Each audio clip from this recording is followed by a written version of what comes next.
find it interesting how one of the things that people say against people who work with demons that I've seen often, actually, it's one of like the top things I see actually said against demon workers is they say things like, oh, well, you're being deceived, you're being tricked, your demons don't really care about you, they don't really love you, they don't really like you, right?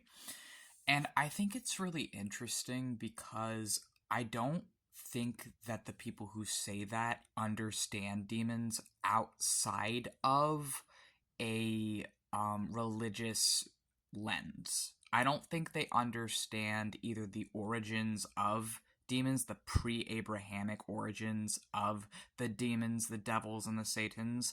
And I also don't think they really understand what a demon is. Because a lot of these people believe the commonly held myth that demons are just evil spirits.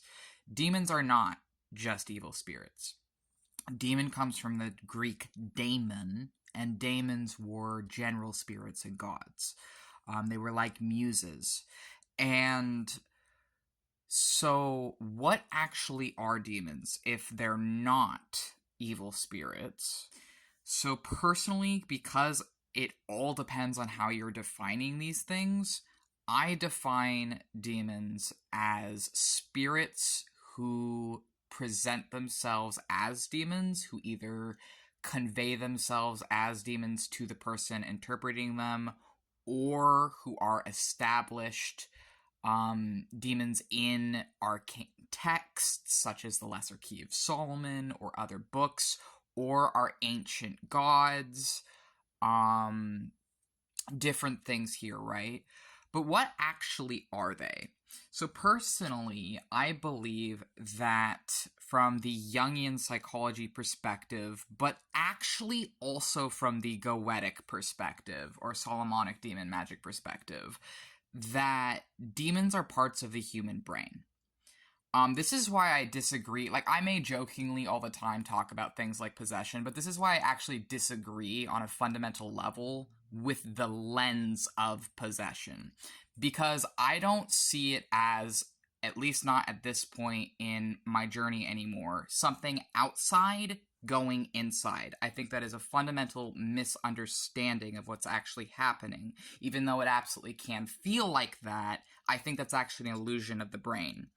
I think demons already are a part of the human brain. I think you're born with demons. I think they are literally a part of human psychology.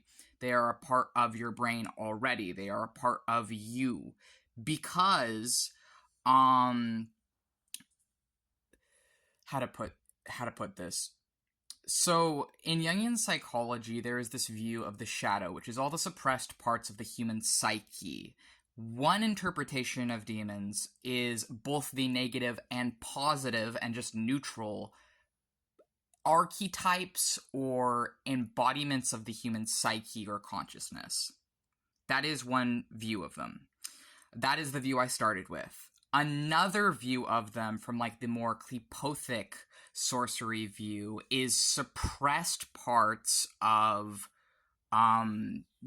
nature, the universe, gods, and consciousness. The Qlipoth are the husks of the Sephiroth, or Tree of Life.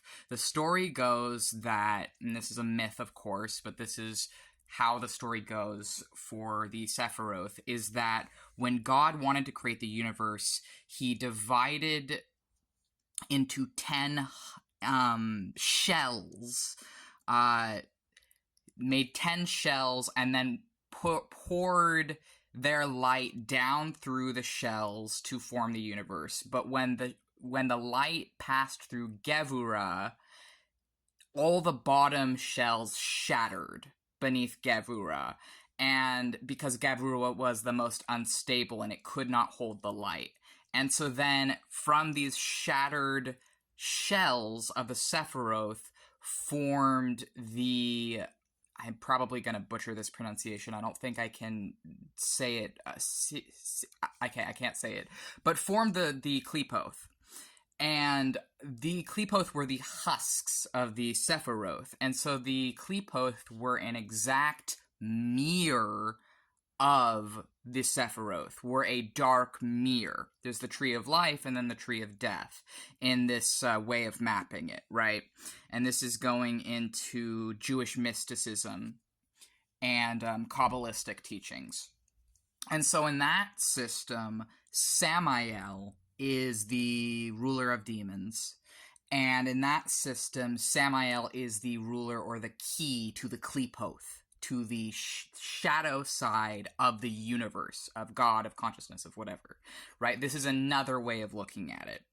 And then another way of looking at demons is as, because they are ancient gods, is seeing them as nature, is seeing them as parts of the earth. So they're parts of your brain, but equally they're parts of nature. A god of a forest could be seen as a demon. A god of a local area could be seen as a demon, right? Different forces of nature could also and are also seen as demons by some occultists. And with this lens, it would be things like the different gods, so in the different concepts. Knowledge would be seen as a demon. Love could be seen as a demon. The local creek near you could be seen as a demon, right? Because if you're defining demon not as an evil spirit in this made-up perversion, but as actually daemon, as the Greek daemons, and if you're defining Satan's not by these whatever people are saying, but by accusing spirits, accusers, and devils as from Devis, and then Diablos as well, which was Italian, but it goes back further than that, you know? You have to look at the etymology of these things, but whether you're seeing it, and then also, aside from it being parts of the planet, parts of your brain, it's also parts of the stars. If you look at the sigils of a lot of these different demons and these things, it's showing you actually constellations. And a lot of these spirits are mapped to the planets outside of Earth as well, and often constellations and stars. So, to answer what are demons actually, they're the same as any other kind of spirit. They are energetic forces, anthropomorphized variations, animistic interpretations of consciousness, nature, and the universe.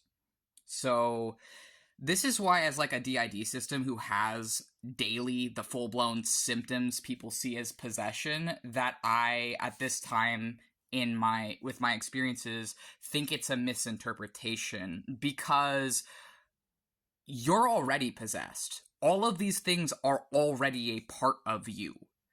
Demonology is just making those connections conscious and making these parts that are already a part of you, because you are also a part of nature, because you are also of the planetary forces and the star systems and whatever else. You are also nature. You are not a separate thing from nature, right? You're just able to perceive yourself and imagine yourself as separated from nature, which is the only thing that separates humanity from the other animals, is our ability to perceive ourselves as separate. And it's because of this that, you know, people who haven't had a lot of experience with these things, they get really, really confused, because stories are how people learn. And if the common stories are wrong and false, and they don't really have a lot of firsthand experience, or the experience that they do have, they're not comparing to historical records of these things outside of whatever limited view they've chosen, then it creates a lot of problems. So you have to actually compare with as many different systems as you can find, so that you're not coming to this from a biased perspective. So really, demons are the gods, and they are you, and they are nature and space. They're a part of everything. They're just another way of mapping the spirits that are everything.